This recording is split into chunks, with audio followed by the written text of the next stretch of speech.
Hello everyone. Today we'll be discussing the last part of this chapter, that is from question number 41 to question number 66. So let us start. So in question number 41 we are asked to write down the following decimals in their expanded form. We have to expand this decimal. So as you can see here I have written 1 into 10. Why I have written in this way? I have written in this way according to their place values. This 1 is in the tens place, 8 is in the ones place. This, after the decimal, it is just the reverse of that. After the decimal, you can see here, it starts from the 1 by tens place, then 1 by hundredths place, and then 1 by thousands place, and gradually it increases in this manner. So in that way I have expanded it. So it becomes in this way. Similarly here also 4 is in the hundredths place, 0 is in the ones tens place, and 2 is in the ones place. And after the decimal, this is 1 by tens place and this is 1 by hundredths place. So similarly you can expand these numbers. Now number 42, it is very simple. It is simple addition. Don't get confused with this decimal. Decimal will be in its own position and the rest of the addition is same like normal addition. So moving on, question number 43, it is subtraction. It is also similar. Don't get confused with this decimal. Decimal will be in its own place and the rest of the things are simple subtraction. Now question number 44, here it is given the cost of biscuits is this much, cost of bread is this much, juice is this much, and toffee is this much. So these are the items that have been bought by Sarita. So we have to find the first total cost. Why we find out the total cost? Because Sarita has given 500 rupees to the shopkeeper. So how much she will get in return? So after we find out the total cost of Sarita of the items purchased, and since she have given 500 rupees to the shopkeeper, she will get back this much in return. It will just subtract it. Here also cost of one bed in question number 45, cost of one bed is this much, cost of 35 pence is simple, it is just simple multiplication. And here also don't get confused with the decimal. Decimal will be in its own position, and since after the decimal there are two digits, you can say, so here also the answer will be after the decimal there will be two digits. So only this thing you have to keep in mind. Moving on, 46 number, chocolates, 7 chocolates cost is this much. So what is the cost of one chocolate? Simple division. If you divide this, you will get the cost of one chocolate. 47 number, this thing. Now here some formulas will be used, like HM is hectometer, dam is decameter, I have to convert to meter. So how much hectometer is a meter? So here it is 100. So I multiplied with 100. 1 hectometer is 100 meter and 1 decameter is 10 meter. So I multiplied similarly and got the answer. Here we already know, all we know how much, if we convert meter to millimeter, it will be 1000 obviously, and this is already in millimeter. So how much quintal? 100 quintal is 100 kg is 1 quintal. So I multiplied with 100. So you should know the conversion. Kiloliter, 1000 liter is 1 kiloliter. So we have multiplied with 1000. This is very simple, liter to milliliter. Kg to gram also is very simple. 1000 gram is 1 kg. Moving on, this is the opposite conversion. Here we have to convert from the lower value to the higher value. These are higher values, meter and centimeter. So since it is in millimeter, we have to convert to meter. So we have to divide by 1000. And whatever the rest of the thing which is after the decimal, again we have to convert to centimeter. So meter to centimeter you have to convert, then you have to multiply by 100. So simple. Similarly here milliliter to liter and again milliliter. So whatever is left after the decimal, that part we have to convert it again. That's what we have done here. In quintal, same thing, we have to divide by 100 because 100 kg is 1 quintal. And whatever rest is left, that will be multiplied with 100 so that we get in kg. This is also same thing. Now moving on, next thing what you have to do is you have to convert this into decimal and then you have to add. Here 68 kg, 756 gram. It can be written as 68.756 gram. Now one thing you can do is that you can either divide it with 1000 to convert to gram or kg, whatever.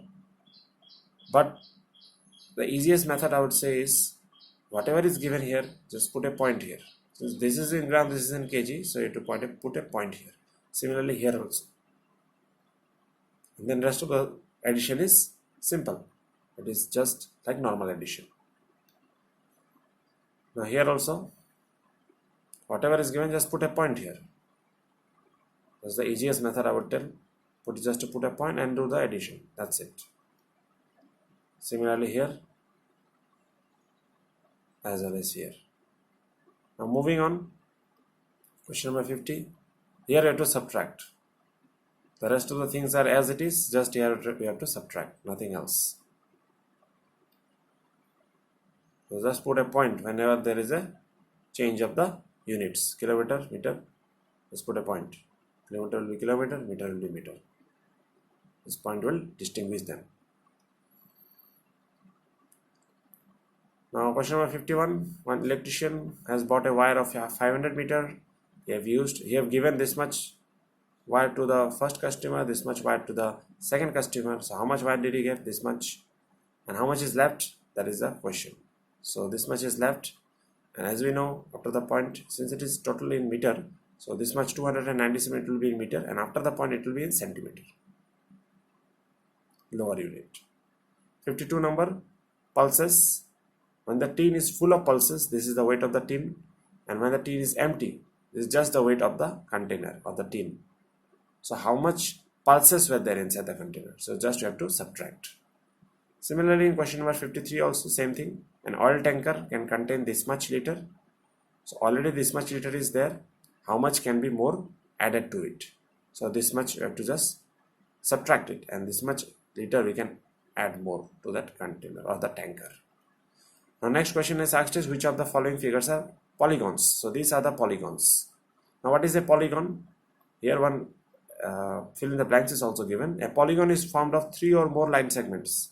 You can see here, these are line segments. This. Here 5 line segments are there, which has formed this pentagon. And here 4 are there, so which has formed a rectangle. Here 3 are there, and here 1, 2, 3, 4, 5, 6, 7 are there. So in this way, if we join the segments, we get a polygon. But at least there should be 3 segments or more than that. Only then we can say it is a polygon. The other figures which I have not given here are not a polygon because they are not formed by line segments. They are formed by some different shapes. Then the rest of the thing is very easy. A point has no length, breadth or thickness. A ray has only one end point. If these things you will get it. I'll give you this note. So don't worry about that. Now here we are asked to draw a quadrilateral. So this is a quadrilateral EFGH, and these are the diagonals EG and FG. And these are the sides. I've already mentioned here which are the sides. 57 number, radius is given. You have to find the diameter. We know diameter is twice of radius. This is the formula. So this is very easy. And if you have to find the radius, you have to just divide with 2. You'll get the answer. Now perimeter, we are asked to find the perimeter of this. Very easy. Perimeter means you have to find these boundaries. You have to just add the boundaries. That's the perimeter, nothing else. It's very simple. You have just added the boundaries, that will give us the perimeter. Here also same thing, you have to add all this, we'll get the perimeter. Perimeter means the outer boundary, nothing else. In circle we call that as circumference. In other polygons we can call it a perimeter. Now here it is given, length of the rectangle is given, breadth is given. We have to find perimeter. We have to know the formula, 2 into length plus breadth gives us the answer. Similarly, in square the perimeter is 4 into side. So this will give us the answer. Now here you have to convert. Now you can see here 2 hours 30 minutes after 10:40 p.m. Here this is simple. You have to write here 10:40 and this is 2 and 30. How much you got? 1270. Now we know there is nothing called 70 minutes. You have to convert this minutes again. 70 can be written as 60 plus 10 minutes, Or 60 minutes we already know it is 1 hour. So this thing will be added to this. So it will become 13. And the rest is 10 hours. So what will be the time? 13 hours, 10 minutes. 13 hours means it is 1 p.m. Sorry, 13 means 1 in the 24-hour clock. 13 means, sorry, in the 12-hour clock. 13 means it will be 1. And 10 will be as it is. You will get all this type of sum in the later chapters as well. Now moving on this. Now here I have done in this way. 30 minutes before 12 noon. Now 12 noon means 12:00. And we have written 30. Before, if it is written before, I have to subtract. If it is written after, then I have to add. Now here, why I have cancelled this? Because we cannot subtract 30 from 0. Can we? No. We cannot subtract in this way. So what I have done is that I have borrowed from here 1 hour. Now 1 hour we know, if you have to borrow to minutes, it will be 60. Because 60 minutes is 1 hour. So I have borrowed this. Now since I have borrowed this, so I will write it down here. And since I have borrowed this, here 1 minus will be there. So instead of 12, we will write 11. So now we can do subtraction. 60 minus 30 will give us 30. And this will be 11. So it will be 11:30 a.m. Similarly, in this way also, here also after is written. So you have to just add it. And if it comes more than 60, then you have to just shift it to the hours section. This is also similar. This is also I have done same thing. We cannot subtract 25 from 5. This is not possible. The answer will be negative. So what I have done is I have borrowed 1 hour, that means 60 minutes from here. Now you might think, sir, why it is 65 minutes? Since there is 5, I have added this 5 also to the 60, so it becomes 65. And then we can do the calculation. Now 63 number is also same thing. This is simple addition. Yeah, no problem, I guess. Now leap year. Now those years which are completely divisible by 4 are called leap year. Other than that, if it is not completely divisible by 4, then we cannot say that it is a leap year. Now here it is given 65 number. To find 2nd November is Monday. So what will be 11 December? So here, first of all, I should find how many days are there. 2nd November to 1 December, it will be 30 days. 2nd December to 11th December, it will be 10 days. So total we have 40 days. Now we know in a week there are 7 days. So 40 by 7, it will be 5 weeks, 5 days. So leave the 5 weeks, the rest of 5 days. If we calculate again from Monday, it will be Monday, Tuesday, Wednesday, Thursday, Friday. So our answer will be Friday. 5 days if we add more from Monday, it will be Friday. Now last question. Kailash joined a company on this date. He left the company after 42 days. So first let us calculate what will be the date on after 42 days. The date after 42 days will be this, 10 June. So he worked till 10 June. After that, next day he left. So next day, that is 11 June he left. So that's it. And this brings us to the end of the chapter. Hope you will have understood the chapter. And I will be providing you the notes on this chapter. So don't worry about that. Go through it. Write down in your copy. Maintain a copy. And we will be going to the next chapter in our next class. So that's it. Thank you and have a nice day.